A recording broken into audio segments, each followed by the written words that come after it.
sort of started working with Gaussian processes right from the beginning and how my understanding of these models evolved with time. And so in a sense, it'll be a bit of a story as well as a tutorial.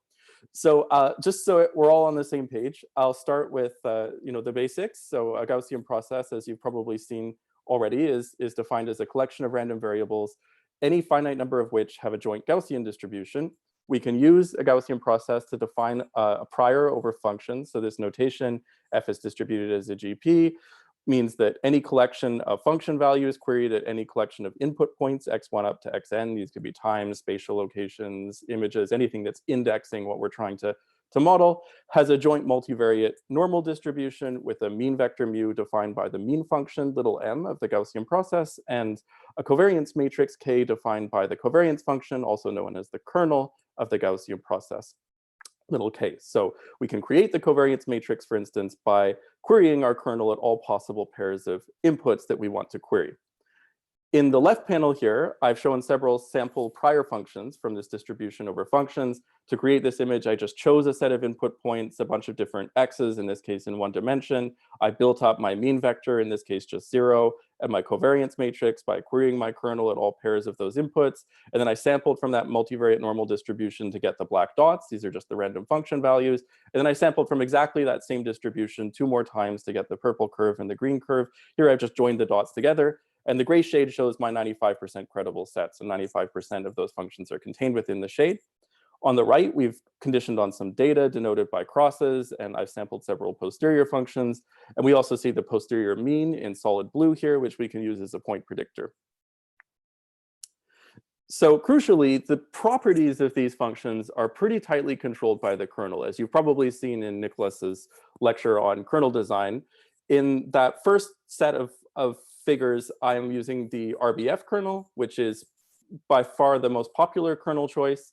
It basically specifies that the covariance between 2 random function values evaluated at 2 arbitrary inputs, x and x prime, is equal to our signal variance parameter, a squared, times an exponential of the negative Euclidean distance between x and x prime over 2l squared, where L is my length scale hyperparameter. So intuitively, this is saying that function values that are close together in the input space should be more correlated than function values that are far away in the input space, and this in a Euclidean sense. And so this seems pretty reasonable, especially when we're thinking about, say, low-dimensional regression problems. L here controls the extent of these correlations. If L is very small, then all the function values become uncorrelated, and it becomes basically just like white noise. And if L is very large, then everything becomes very correlated over long distances. In the top panel here, I've visualized this covariance matrix queried at a set of ordered 1D inputs. And indeed, we can see that there's this diagonal band, and then the covariances decrease away from the diagonals. So I think it's really worth understanding the derivation of the RBF kernel in depth, because it really reveals the beauty and power of these models. So let's start with a familiar weight space model in equation 1 here, where we have weights times basis functions, and we're putting a Gaussian distribution over the weights. And our basis functions in this case will be RBF basis functions or Gaussian basis functions, and their centers will be CI, and they'll have these bandwidths L. And we can just analytically derive the covariance function of this model here, just using the definition of covariance. So just taking expectations of fx times fx prime minus expectation of f of x times expectation of f of x prime. And we'll get equation 2 here. And so this is an example of a Gaussian process, but we've just formulated it in weight space rather than directly in function space. And now let's see what happens as we increase the number of basis functions to infinity. So let's let the center of the jth basis function be log j, such that we'll be covering the whole real line, and the first basis function be minus log j. And we'll want these basis functions to be densely dispersed. And we see indeed that the difference between the centers is going to be 2 log j over j, assuming that they're uniformly distributed. And this will go to 0 as j goes to infinity. And our expression for the kernel will become a Riemann sum, an integral, which we can evaluate actually in closed form to get the expression in equation 10, which just looks like a scaled version of our RBF kernel. And so this is really quite extraordinary in a sense. It's saying that we can use models with an infinite number of parameters, an infinite number of basis functions, but with a finite amount of computational resources through this thing called the kernel trick, by going into this representation where we're working with kernels and thinking directly about functions. So not only is the function space perspective arguably a lot more natural than the standard parameter space perspective that we started with here in equation 6, but it also allows us to use really, really flexible models, which is good because we typically believe that the real world is a complicated place, and we might want to consider a lot of different solutions, even if we think they're just plausible and not probable. It also immediately helps us understand things like why we can use so-called over-parameterized models, which have more parameters than data points, and still get good performance. In fact, using these representations, we're using models with an infinite number of parameters, and flexibility is absolutely no problem. In fact, it's really a benefit, and we often do see good generalization when we are considering problems with a small number of data points.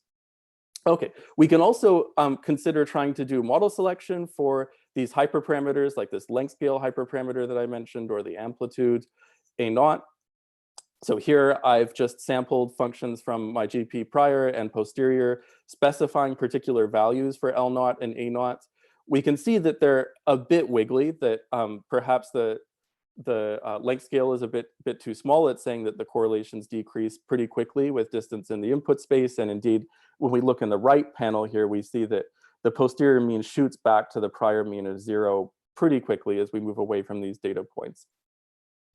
We could alternatively make the length scale really large, and we would get quite simple solutions in this case. Perhaps we're over-smoothing the data, we've overshot it. And we can use the marginal likelihood to select for this parameter. David Mackay introduced this quite elegant figure in the left panel to explain how the marginal likelihood can have an Occam's razor property, which will select for simplicity as long as it's still consistent with our observations. And from this perspective, we can imagine a GP with a small length scale being able to support a pretty wide range of different data sets, but none of them with very much prior mass. So if we are sampling from a GP prior with a very small length scale, we'll see something very different every time. We're basically just sampling from white noise.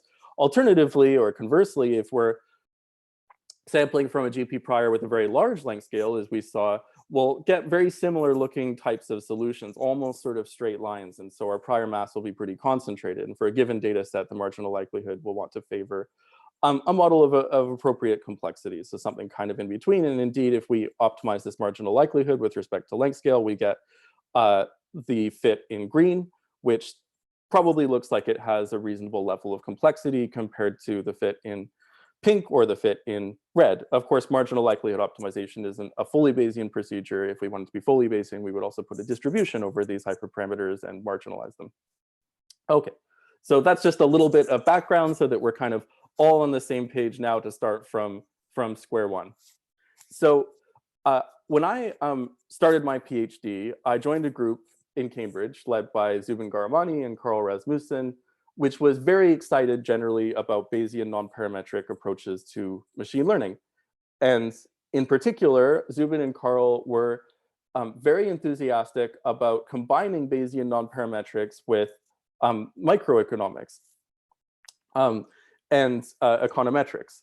And so we looked at this model called ARCH, which actually had recently won the Nobel Prize in economics for modeling what was called volatility. So the idea is that you have some observations, and the process that has generated those observations might have, for example, increasing noise or increasing variance. And we could imagine this occurring in a lot of natural settings. Like, let's say we're measuring the position of a rocket as it leaves the Earth. Our uncertainties over our measurements probably increase as it moves away. Similarly, if we consider things like the log returns of stock indices, these are thought actually to have a zero mean, but an increasing or an input-dependent kind of latent variance function with time. So here we've observed some data points drawn from a process with a zero mean, but we can see that the latent variance is increasing and the spread of this distribution is increasing with time. So the idea is we might see some data points that look a bit like this panel on the left, and we want to produce a plot that looks a bit like the panel on the right by using a good model. And so this model Arch had won the Nobel Prize in econometrics, and it's pretty simple. It basically says that our data are normally distributed and they have zero mean, and the variance is equal to A0 plus A1 times the squared observation at the previous time step. So this is a discrete time model. It has 2 free parameters. It seems super inflexible. We might try to rationalize it a bit by saying, well, if we believe that the data are drawn from a zero mean Gaussian, then the squared observations will be an unbiased estimate of the variance. But this doesn't seem super powerful, yet it had won the Nobel Prize. So maybe there was this thinking that people in econometrics were maybe very narrowly focused on a few problems and weren't necessarily aware of all the amazing work that was happening in machine learning, especially with respect to Bayesian non-parametric modeling, which was providing models pretty much as flexible as you could get at the time, and achieving very good performance on a number of different problems, and at the same time also providing a pretty reasonable representation of uncertainty in many instances. And so the thought is, let's win the Nobel Prize and use Gaussian processes to model this latent variance function. So my first PhD project was essentially the 2 equations you see below Arch here, where we're again assuming that our data are normally distributed. Here I'm writing X because we're not really constraining ourselves to time anymore. We're considering any continuous input that could be also multidimensional. And our mean is going to be 0 again, although that assumption can be very easily relaxed. And our variance is going to be essentially given by some transformed Gaussian process. So we actually considered some pretty fancy transformations that we could learn from the data automatically, but here I'm just giving you a simple version where I'm taking a spared Gaussian process. And so, on the face of it, this looks way better, right? Like we've got a much more powerful model. It has all these nice properties. We can approximate a much greater range of latent variance functions. We're representing uncertainty in a nice way. We can consider all sorts of covariates other than time. We can really effortlessly handle missing data. It just seems like, okay, this is really going to revolutionize econometrics. And in some ways, it actually did have some promising results. Like we compared it to volatility prediction on a bunch of different stock indices with Arch and its generalization Garch and some of the newer models that people were using in econometrics. But one thing I noticed, and this wasn't something that was kind of told to me when I was told to, to sort of use GPs to model volatility, was that the performance was extraordinarily sensitive to even small changes in the kernel hyperparameters. So I was using a GP that had an RBF kernel mostly. I might have considered a Maté-Ern kernel as well, but pretty simple standard kernel choices. And whether or not the length scale was 2.1 or 2.02 might mean the difference of this approach being much better or significantly worse than all of the models that people were using in econometrics. And so this sort of seemed like, okay, this is actually a bit worrying in a way, like that this single hyperparameter is having a massive effect on performance, as we already kind of got a taste of when we were doing this quick kind of mini tutorial at the beginning on Gaussian processes and the effect of length scale. And so this means that the kernel itself must have a massive effect on performance. And this didn't seem to be a design decision that many papers were thinking about very critically. Like it seems that in a way, Gaussian processes, research on Gaussian processes had been triggered in the machine learning community by frustration with neural networks, the fact that there were all these design decisions and the lack of a principled framework to make these decisions. But it turns out that there are also all these really crucial design decisions to make with Gaussian processes, and in many cases, people just weren't thinking about them as consciously and defaulting to things like the RBF kernels. And so the conclusion was, well, first, what's going on here? Why are people doing this? And 2, we need to automate kernel selection. We need to try to fix this in some way. This is really important. And then I came across this quote by David Mackay in an edited book about neural nets, where he says, how could Gaussian processes possibly replace neural nets? Have we thrown the baby out with the bathwater? And indeed, he was referring to the fact that GPs were starting to be thought about in the late 90s as principled replacements to neural networks, because they seem to lack these design decisions like, number of hidden units, architectural design, optimization procedure, learning rate schedules, all of those things. Whereas Gaussian process, by contrast, were these flexible models that had nice representations of uncertainty, and you could sort of write down the same 10 lines of code anywhere in the world, and everyone would get the same answer, and this was really nice. However, neural nets, when they were proposed, were envisaged, at least, as evolving into something like an intelligent agent through discovering rich hidden representations of data through adaptive basis functions. Whereas Gaussian processes, at least at that time in practice, were largely smoothing devices with the kernels that people were commonly using. So this was even more motivation to try to solve kernel selection, do representation learning through kernel discovery, through kernel learning, and not just in terms of learning parameters of existing kernels, but really trying to think about whether we, for instance, could automatically decide whether we want to use a Mathieu kernel and an RBF kernel, or discover an entirely different representation than what could normally be captured by the kernels that we were typically using. And so as a little bit more context, I joined this group having had a background in math and physics. I didn't know really anything about machine learning or statistics. At the very end of my undergraduate degree, I did a project with a particle physicist at a laboratory called Triumph. It has a big cyclotron particle accelerator. And this physicist had designed an entirely new type of positron emission tomography device working on entirely different physical principles, using chambers filled with liquid xenon. And this meant that he needed to kind of do everything from scratch.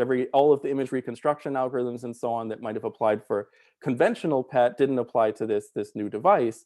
And this was around 2005. And he told me to look at these things called neural networks. And it was kind of funny because he was actually sort of so out of date, he was ahead of his time. In 2005, no one who was kind of really in the know in machine learning, not many people who were kind of in the know, who were kind of the real experts in machine learning, were advocating the use of neural networks in many instances. And in fact, I remember, I was at UBC and I was in the physics department. I didn't know the CS people, but I did go and talk to them, and many of them said, you should use Gaussian processes. And I looked at these things and I said, well, they seem kind of slow. That seems crazy. Why would I use these?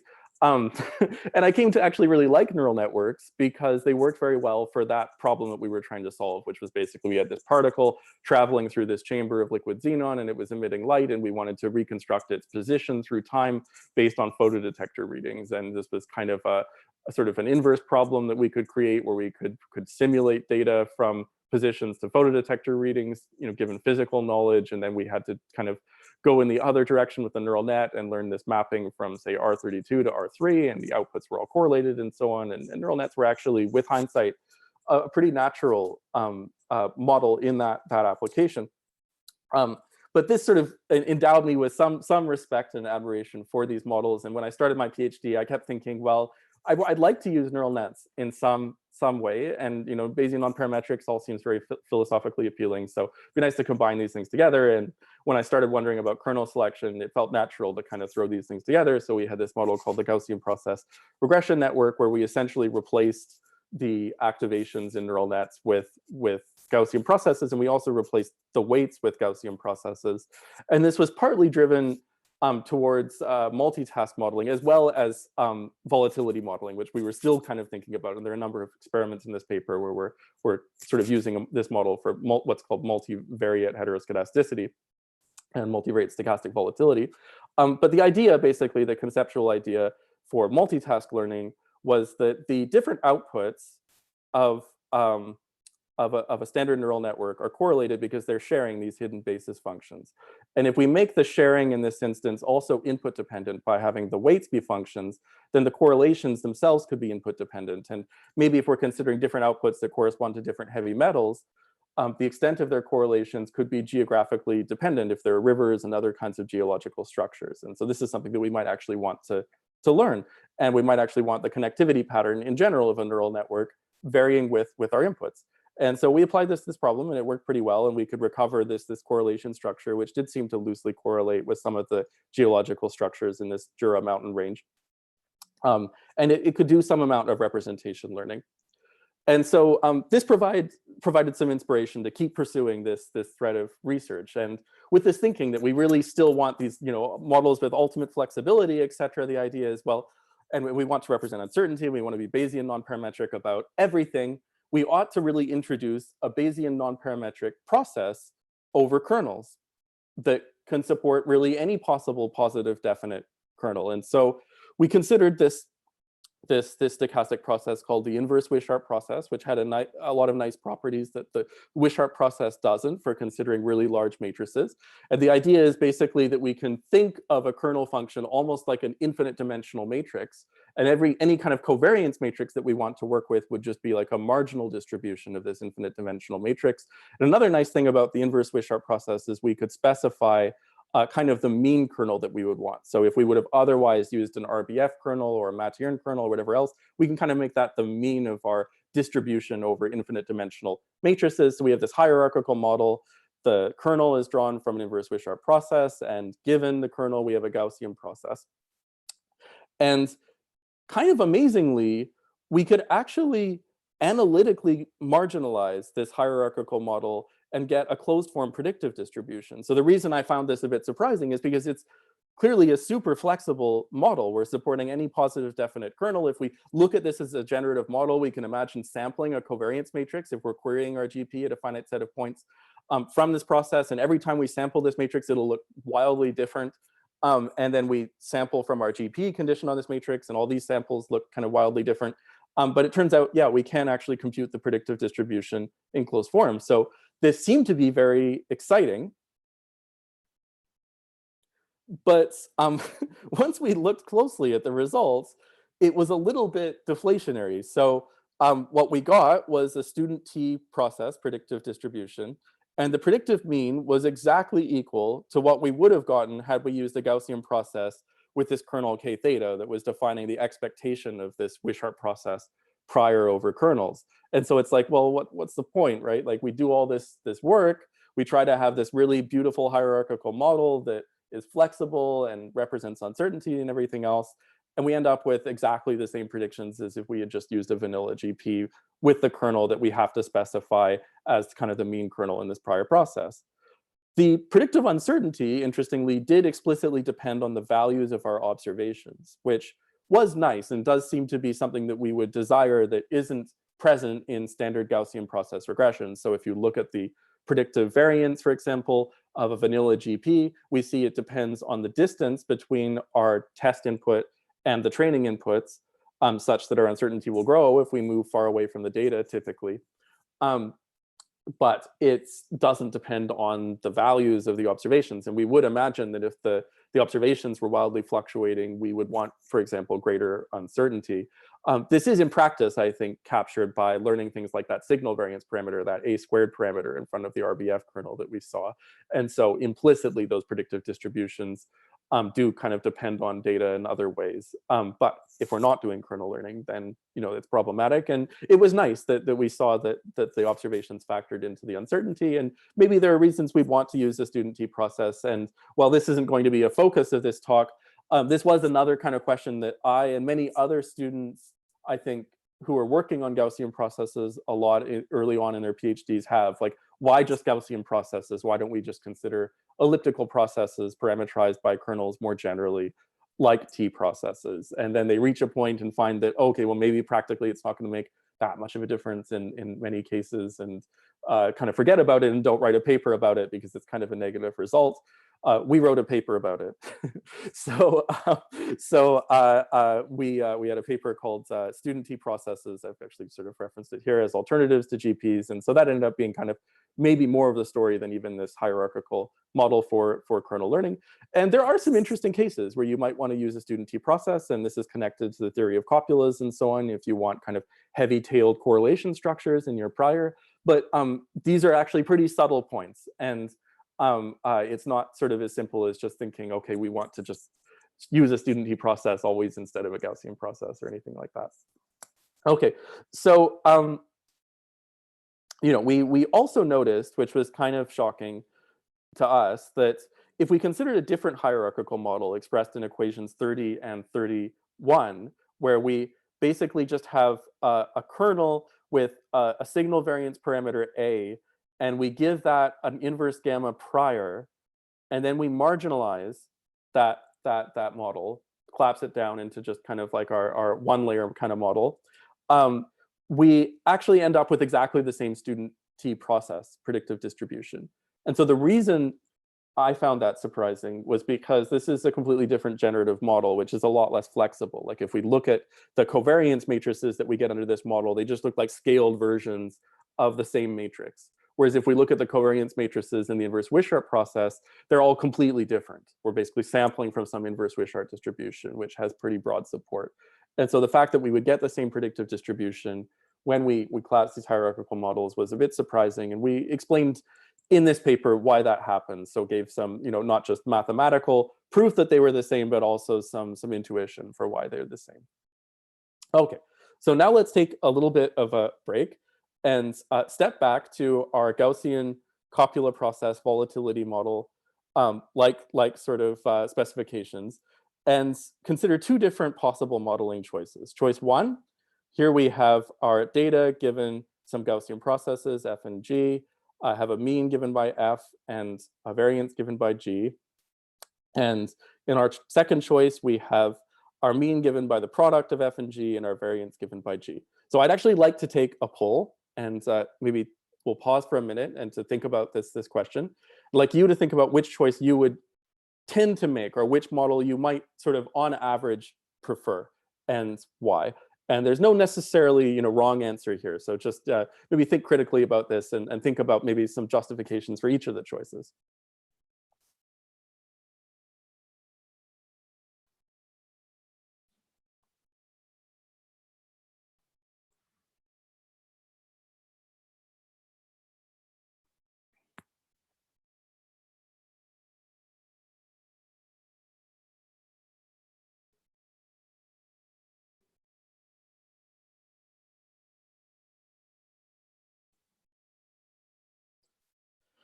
And while you're thinking about that, I'd be happy to answer a couple of the questions that have been posted here.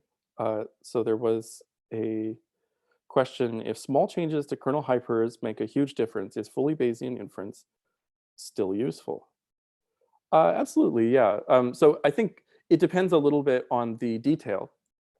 If the posterior over the kernel hyperparameters is very sharply spiked, then optimization might give you a pretty similar answer to marginalization, because most of the mass will be concentrated around that most likely setting of that hyperparameter. However, there are often many different reasonable representations to a given problem. And so if one has a relatively flexible model over kernels, you'll see quite a big difference between Bayesian marginalization and optimization in many cases. I think the general consensus around whether marginalization of kernel hyperparameters is worth it has varied through time. So Carl Rasmussen's PhD thesis in 1996 looked into this question quite a bit empirically. And although I think he wanted the answer to be that Bayesian marginalization is better, empirically, in many cases, it seemed pretty similar to marginal likelihood optimization. But of course, this is conditioned on the fact that he was considering very simple kernels with just maybe one or two hyperparameters in many cases. It was later found that in applications like Bayesian optimization, maybe around 2010 or so, that marginalization of hyperparameters was quite useful. And this is intuitive because in those settings, we don't have very much data. So the kernel won't be as well specified. And we really, really care about the quality of the predictive distribution for deciding where to go next in our optimization procedure. And then, people have been exploring much more sophisticated kernel functions where a fully Bayesian treatment in some cases can be quite useful. So my answer is, I guess it depends. And one should look at things like whether we actually expect the posterior to be concentrated.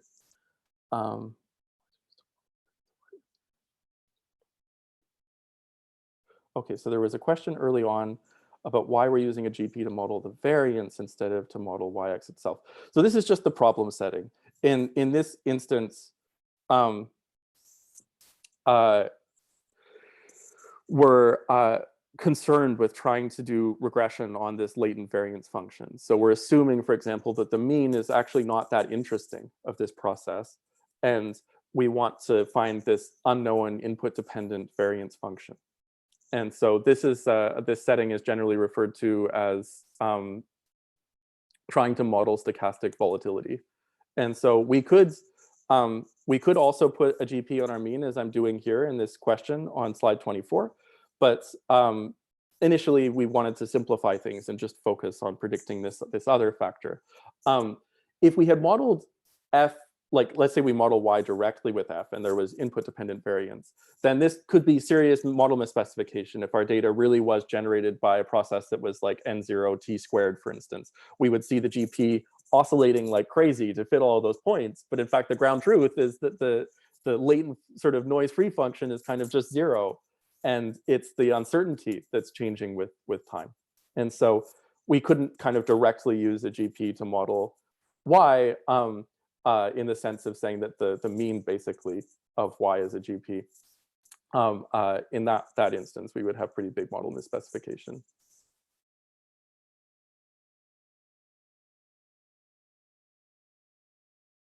Are there any pitfalls to T processes as surrogates? Yeah, so we do consider this in this paper, T processes as alternatives to GPs. That paper, while it was trying to be optimistic about T processes, wasn't really trying to sell those models in the sense that we should always be using a T process. I mean, we might have been maybe a bit even overly enthusiastic, but I mean, partly because people had been kind of negative at that point about T processes. Yeah, I mean, as we mentioned in that paper, the noise model becomes much less interpretable. You can kind of capture noise, but you can't really interpret it as kind of like additive Gaussian noise or additive T noise in the same way that we can when we use vanilla Gaussian process regression. It's a little bit messier, but it's still computationally not too different.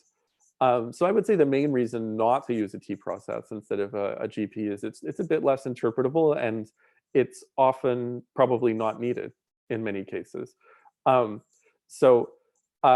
This is actually quite a subtle point. Like there's the choice of prior, there's also the choice of likelihood. So for example, if you want to be robust to outliers, you'll get pretty far by using a Gaussian process prior with, say, a student T likelihood, which says that our noise model is heavy-tailed. And so we might want to ignore outliers, essentially, when we're considering our posterior mean.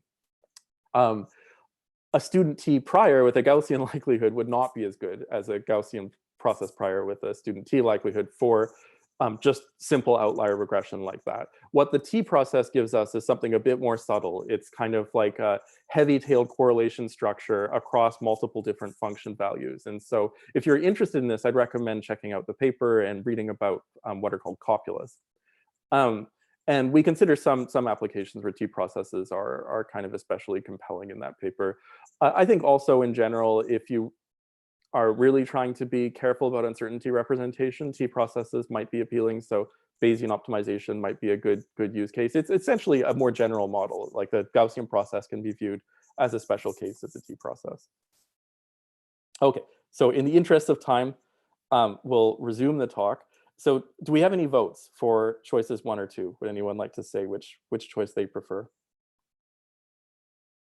Where should we post our answer? Just in chat. I mean, just type 1 or 2, it's fine. Maybe. Yeah, just add a question to answer. There's no, attendees can't access the chat, so. Oh, okay. Just ask, yeah, if somebody wants to answer, just put a question in and then we'll see it. Sounds good.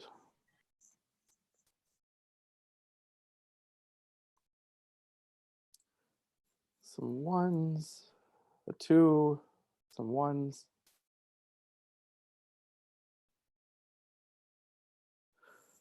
Okay, so I see a lot of 1s and a couple 2s. So I was kind of surprised to find that choice 2 often works better in practice. And this was counter to my prior kind of going into my PhD thinking, well, we just want to sort of do Bayesian non-parametrics all the way and just embrace flexibility. There's this other thing that's also very important for generalization performance, and that's inductive biases.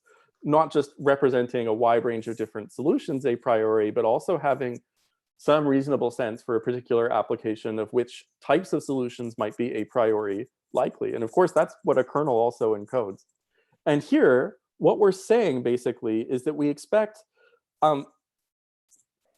the magnitude of the signal and the noise to kind of increase and decrease together somewhat. They aren't constrained to behave in this way, but there's kind of a soft inductive bias such that if we were to sample from our prior here, observations that are very large would also typically have more noise associated with them. Now, if we observed something that was very contrary to that bias, the model is still flexible enough that it doesn't have to follow that behavior because F can kind of compensate for whatever we're doing with G. But in general, we'll expect sort of a fixed signal to noise ratio. And that's actually a great inductive bias in many cases for trying to learn this latent variance function. And so in a paper that I'll describe shortly, we actually found that this type of specification worked a lot better for many problems than the first choice. And the first choice is basically, yeah, it's just too vague in its inductive biases. It fails for almost the same reason that the inverse Wishart process failed. And that was that the model was almost sort of too flexible in a way. To be precise, not too flexible, but its support was too thinly distributed over a wide range of different solutions. And it's extraordinarily challenging to say anything about the covariance function of a stochastic process from just a single draw if no assumptions are being made. If we allow the kernel between any 2 points in the input space to arise from any positive definite function with equal probability, then we get basically no information from a single realization. We just have products of function values. It tells us nothing. And so this is actually why it's very common, for example, to assume a restriction to stationary kernels, why most of the popular kernels likely that Nicolas presented were translation invariant. They had this property that if you translate the inputs, the value of the kernel stays the same, like the RBF kernel. This is for good reason. It's actually quite a powerful inductive bias. Suddenly, if we want to evaluate the covariance between any two function values, we can say, well, it's the same as the covariance between any other pair of function values in equal distance apart in the input space. And so that provides us with a huge amount of signal. And as long as it's not a terrible assumption, it'll be quite useful for modeling. And so in this kind of ultimate ambition to solve kernel selection, the next step was actually to sort of take a step backwards and say, well, let's not be crazily ambitious and try to get all positive definite kernels like we were doing with the inverse Wishart process. Let's initially just restrict ourselves to stationary kernels and see where we can get from that point. And so flipping through, my favorite GPML book by Carl Rasmussen and Chris Williams, there was a thing called stationary kernels. Let's see what we know about those. And we flip to chapter 4, I believe it was, and there's this thing called Bachner's theorem, and it provides this deterministic relationship between any stationary kernel and what's called a spectral density. They're just Fourier duals of one another, and so that means that if we can estimate the spectral density to arbitrary precision, we can estimate any stationary kernel to arbitrary precision. And it might actually be easier to think about kernel estimation from the perspective of density estimation. We know, for instance, that if we just have additive compositions of, say, RBF kernels, and we take their Fourier transforms, we're just getting additive scale mixtures of Gaussians all centered at the origin. And so that's going to be pretty limited in its flexibility to model any density function. We also know that scale location mixtures of Gaussians are very flexible for modeling densities. With an arbitrary number of components, we can model any density function to arbitrary precision. But even more importantly, with a small number of components, we have quite a bit of flexibility. A mixture of 4 or 5 Gaussians, in many cases, is more than enough flexibility to do your density estimation. And so another nice property of mixtures of Gaussians is we can analytically take their inverse Fourier transform.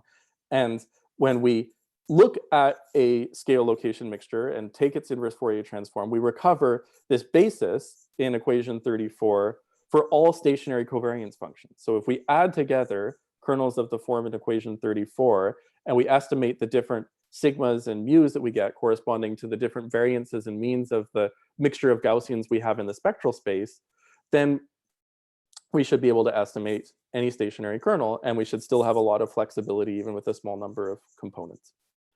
And so the idea is we could, for example, assume that our observations are drawn from a GP with this so-called spectral mixture kernel.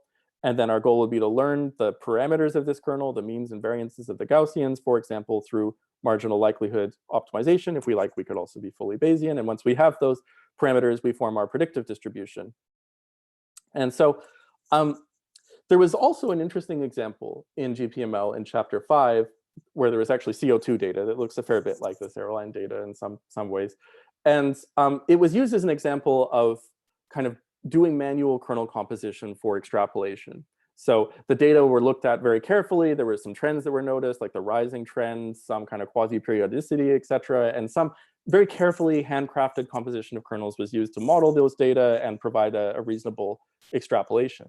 But this seemed, in a sense, counter to what machine learning is all about. I mean, one might argue that machine learning is about automatically discovering these kinds of patterns in data without expert human intervention. So here, all of the interesting pattern recognition was just being done by the statistician and not the machine learning algorithm. And so the ambition is, well, could we use kernel learning to do extrapolation on these problems? And if we use standard RBF kernels, the extrapolation results are, shockingly bad. I mean, maybe not shockingly if we thought a lot about it, but they're not great, right? Like we just see a lot of oversmoothing and reversion to the prior mean. That's what we get in red here. If we use a spectral mixture kernel, we get this extrapolation in black, which is probably a lot more like something we would have drawn. And in fact, we had this paper where we asked people to provide extrapolations, these kinds of problems, to try to reverse engineer a human kernel, which would provide human-like extrapolations on these types of problems and maybe gain some psychological insights into human inductive biases. And in fact, in this case, the ground truth is in green, and we can see that the extrapolations automatically provided by the Gaussian process with the spectral mixture kernel are quite close. We can also look at the learned spectral densities, and this gives us some interpretation in red.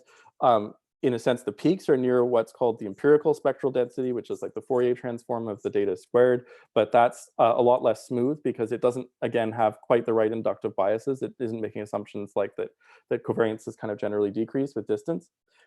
Here's the CO2 problem. We can solve that well. And we can also extend this approach to extrapolating multidimensional patterns and gain some insights into how we can separately understand the model specification and the scalable inference procedure. So here we have a texture. And so we have a bunch of pixels, which are indexed by spatial location. So two-dimensional inputs. Outputs are pixel intensities. And we want to, for example, fill in the missing region or extrapolate outwards by discovering the right representation for this problem through kernel learning. Now, this is a problem that quickly kind of blows up in size. If we have a 1,000 by 1,000 pixel image, we already have 1 million data points in this instance. So we're going to need typically to do some kind of scalable inference. And if we use the standard approaches to scalable inference with inducing points, you'll probably hear about some of these tomorrow, like FITSI or random feature expansions, SSGP, which essentially provide low rank approximations to the kernel matrix. We often sacrifice too much structure to do expressive kernel learning. So while these approaches might be quite good in some cases with standard kernel functions like RBF kernels, they kind of fall apart when we're trying to do this sort of representation learning with kernels like spectral mixture kernels.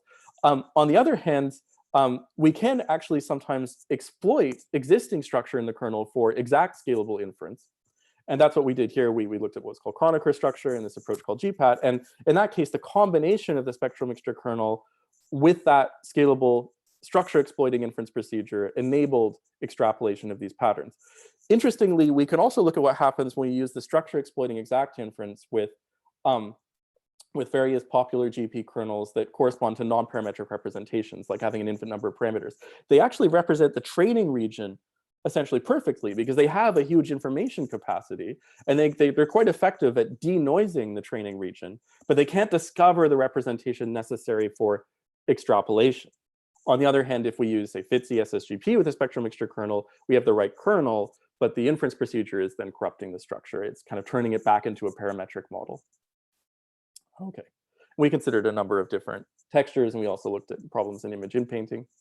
And since then, I've also been very interested in trying to develop scalable inference procedures that are kind of as exact as possible. And so we've been very excited in this library GPyTorch and a number of associated papers in developing what are called Krylov subspace methods that really exploit GPU parallelization to scale exact inference approaches to large data sets. And when we do that, we often find that we really benefit from having that exact representation. So here we can see that a subsampled exact GP very significantly continues to improve in performance as we increase the amount of data it has access to. And we didn't find this as much when we were using the scalable inference procedures that were providing low rank approximations.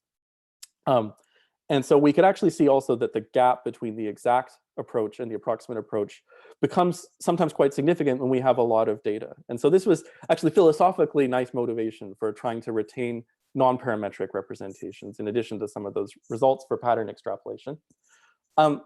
Later on, I also got interested in using neural networks to learn kernel structure directly. And so I would say, I don't think this is controversial, but it probably sounds like it, that anything you can do with a neural network, you can do better with a Gaussian process. And that's partly because neural nets and Gaussian processes aren't really like wildly different competing sort of things. They're complementary in many respects. And so we can actually, for example, transform our inputs with a neural net and then apply a kernel to that transformed representation. And we can even learn the properties of that transformation through the Gaussian process marginal likelihood, all in an end-to-end procedure, if we like. And this can be viewed as kind of like a single layer sort of GP model. And one nice thing about these, well, there are many nice things, but a particularly nice thing about the single layer sort of stuff at the end is everything stays analytic, for example, if we're doing regression. And so they're actually quite easy to work with. And we could show that these types of models could do interesting representation learning that wasn't possible with standard kernel functions. So here we're looking at trying to predict the orientation angles of faces. So this is a continuous valued regression problem. And when we project what's learned by the deep kernel in 2 dimensions, where each face corresponds to a line segment and the slope of the line segment corresponds to the orientation angle, the faces with similar orientation angles are actually clustered together. So it's kind of discovering a metric through which faces with similar orientation angles are more correlated. We can also see this in looking at the learned covariance matrices. So in the left 2 panels, we have 2 deep kernel matrices which have been learned where we're ordering the faces by orientation angles. And we can see a pronounced diagonal man, meaning that the model discovers that faces with similar orientation angles should have higher covariance. And on the right panel here, we have the RBF kernel matrix, which has been learned, and we see that its entries are fairly diffuse. So even though that model is flexible, it will really struggle to learn the right similarity metric, which is really the representation to solve this problem. In many ways, you can view training a neural network as learning a kernel, as learning a mapping, such that things like Euclidean distance, again, become reasonable in the new feature space. And so really, I would characterize representation learning in many respects as non-Euclidean metric learning, and that's really kernel learning, and we can be assisted by that with neural nets. These neural net kernels actually give us a non-stationary covariance function, and I think, as I mentioned earlier, non-stationary covariance learning in general is very hard, but neural nets have useful inductive biases for doing that. Here we're applying a GP with a deep kernel in green to a step function, which has a lot of discontinuities. The shade shows the 95% credible sets. It's doing a pretty good job of characterizing this function. And this is the point here, is that GPs with deep kernels can really model non-smooth data effectively. Whether or not a GP is going to struggle with highly non-smooth data will depend a lot on the kernel function. It's not like a fundamental limitation of GPs to oversmooth the data. From the perspective of the GP with the RBF kernel in blue here, even though this prior has large support and probably could represent a function that is close to the step function but continuous, it's such an unlikely draw from the prior. If we're able to learn noise, the model just thinks, okay, well, if this model is correctly specified, this data basically just has to be noise, and we'll do essentially a straight line fit and just have a lot of uncertainty. We can also apply these models to decision making and autonomous driving, where we're trying to characterize predictive distributions over lane boundaries and things like this. So we don't have too much time, so I'll sort of move through some of this very quickly.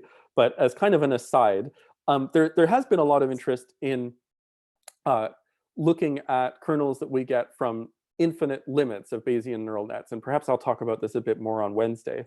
And I think this direction is exciting. And in fact, it did indeed trigger a lot of research in the machine learning community around Gaussian processes. But when we look at the structure of these kernel functions, there's not much to learn. And so the representation is kind of fixed. And so actually a lot happens when you take these infinite limits. And it can be a bit deceiving. I think sometimes the narrative is a bit like, well, we've got a neural network, but now it's infinite. So what, what's not to love? It's super flexible and stuff. But and maybe it's more convex, and it has other nice properties. It's more interpretable. True, but also it's a very different model. I mean, sometimes there's a huge difference between a large finite model and an infinite model, depending on the details of how you take those infinite limits. And so I think many of the infinite limits, while interesting and useful, are not doing representation learning, and that's an exciting direction for future work. And so finally, in the last few minutes, I'll mention this sort of more recent approach we've been considering, which doesn't involve neural nets at all, called functional kernel learning. And at a high level, the philosophy is that if we really love this Bayesian non-parametric function space approach to modeling, and the kernel is also very important for generalization performance, we should apply it to the kernel. We shouldn't just use a simple parametric form and do marginal likelihood optimization. We should have a function space distribution over kernels. And so in the top row here, we have the standard sort of pictures that we see, where we have our sample prior functions and we observe some data, and then we have sample posterior functions and our credible sets, etc. In the bottom row, we're doing the same thing, but for covariance functions. We have a distribution over kernels, which actually has support for, in this case, any stationary kernel. And it's got a prior mean function shown in the dashed blue. And we have a bunch of samples here. And then we observe some data, and then the posterior will start to contract around a particular type of kernel function, but there will still be some uncertainty. And then we can go ahead and marginalize that posterior distribution over kernels when we make predictions. And then our marginal predictive distribution won't be Gaussian anymore in that case. And so this was the specific hierarchical model we considered. We actually imagined the spectral density as being drawn from a transformed Gaussian process. And then the kind of tricky technical part is, how do you perform that inverse Fourier transform to get back into our model for the kernel? But there's some ideas about how to do that in this paper. And when we do that, we again have sort of our model here, where we have our samples from our distribution over kernels in our prior, and then we can see the associated function draws. And when we use this model, we can extrapolate on a lot of these pattern extrapolation problems. Here we have a sinc function that we're extrapolating. Here we're looking at this texture extrapolation again. It's a little bit blurry, but a lot better than what we get with an RBF kernel. And I think one of the nice things about this, I mean, even though it might not be quite as crisp as what we get with, say, spectral mixture kernel and marginal likelihood optimization on this problem, is that it's all automatic. And so the spectral mixture kernel can work quite well for these problems, but initialization can also be tricky. The marginal likelihood is very multimodal in those frequency parameters. Here, basically, you just have a GP modeling the spectral density. So modeling a multimodal spectral density is sort of just like modeling a function that oscillates with the GP. And so this means that it's a lot more kind of robust to just a newbie kind of clicking the play button and getting a reasonable answer on some of these extrapolation problems. And with this function space perspective, we can also make the mean kernel of our prior anything we would have used otherwise, including a spectral mixture kernel. This approach is particularly exciting for multitask learning, in the case where we're assuming the different tasks are drawn from a shared generative process, because there we actually have a lot more signal for kind of ambitious kernel learning. If you just have a single realization, it is honestly very hard to do kernel learning. But if we have multiple realizations from the same stochastic process, we actually get a wealth of information for pretty ambitious kernel learning. And so here we're actually sharing information across multiple tasks to do an extrapolation with this model, and find that we often get very good performance. And so that concludes this talk. Thanks for listening. We'll have more on Wednesday, and maybe we have half a minute for a question.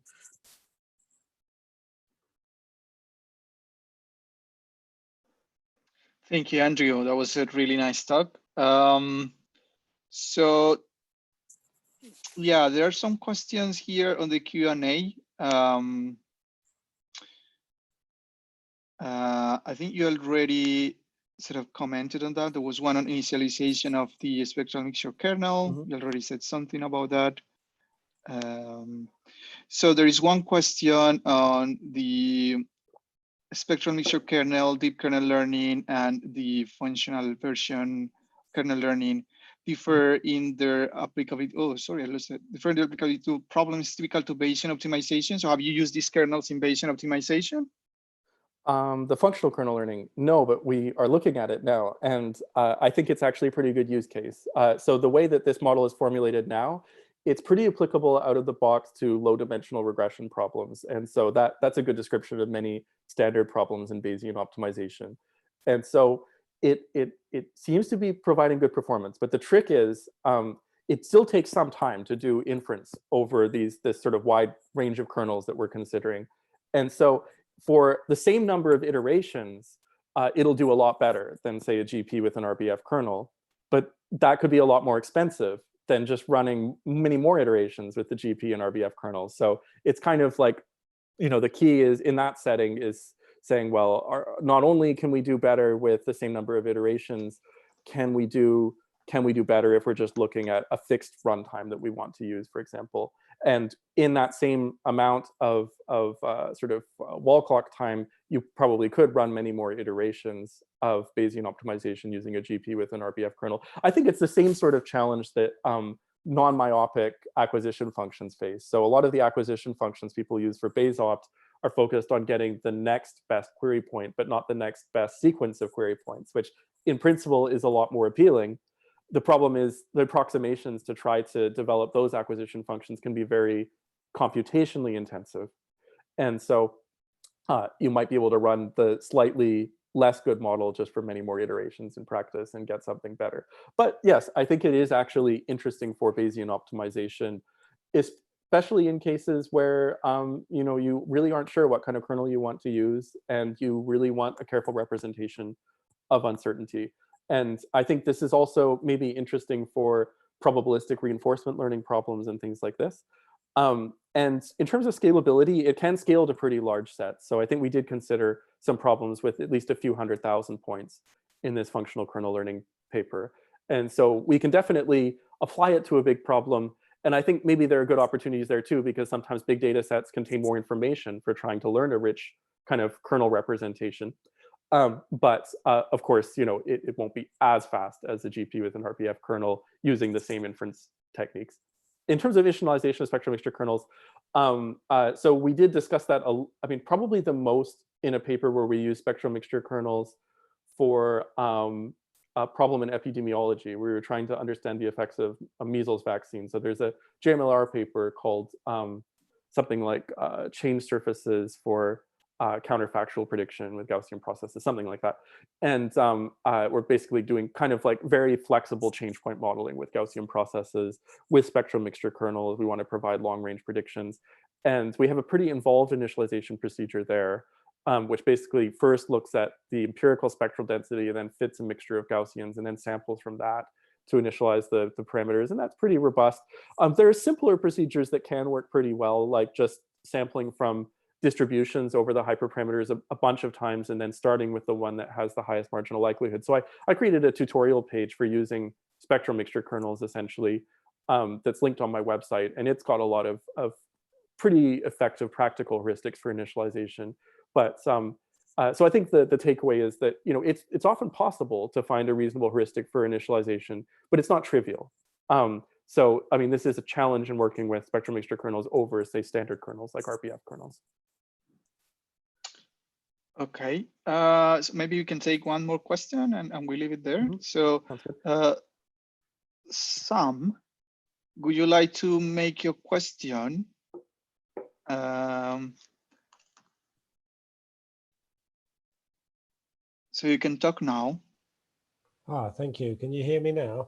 I hear you. Yeah, great. I just wanted to check kind of for a selfish application. I understand we've been talking today, about how we can combine kernels into new kernels, and obviously, kind of that's what, in a way, what you've been doing with these spectral mixture kernels. Is it in general possible to design kernels by kind of beginning with the spectral density of kernels, if you see what I mean? So you can, if you knew the spectral density of two kernels, mm-hmm. Can you kind of how would you combine those to create a new kernel? And sort of the inverse question of that is, if you had combined several kernels together to get a new kernel, would there be a way, and you knew the spectral density of the individual kernels that you combined, would you have an expression for the spectral density of the combined kernel? Right, that's a great question. It would depend on how you were combining the kernels together. So I think spectral densities do provide a great mechanism for kernel design and provide a clean kind of derivation for even popular kernels like the Mathieurin kernel. If we take a student T spectral density and take the inverse Fourier transform, we get a Mathieurin kernel with the degrees of freedom corresponding to the degrees of freedom in the T distribution. And similarly, we can do this with an RBF kernel. We just take an inverse Fourier transform of a Gaussian spectral density. So if we know the Fourier transforms of a bunch of kernels and we add them together, then we just get everything is just sort of additive.